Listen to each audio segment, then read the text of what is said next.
Manatahimik muna tayo saglit para siyasatin ang nasa loob. Ano ang mga nadarama, mga alalahanin?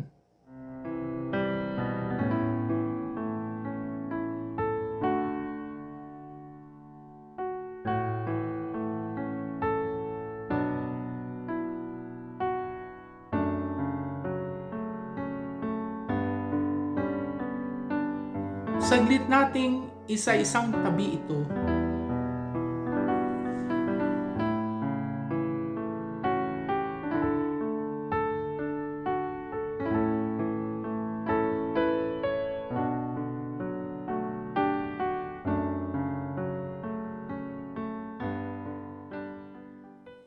Babasahin ko ang talata mula sa sulat ni San Pablo sa mga taga-Roma.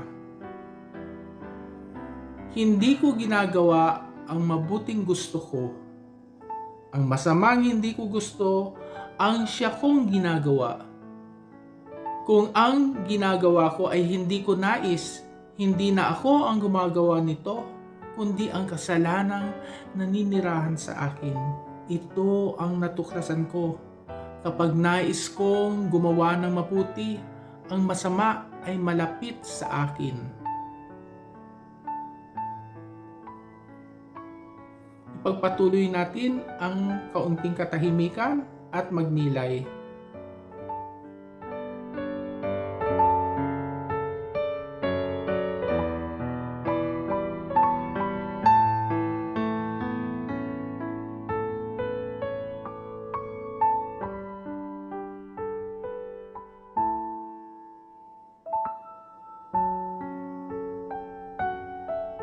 Sagutin natin ang mga katanungan ito at isulat ang sagot sa papel.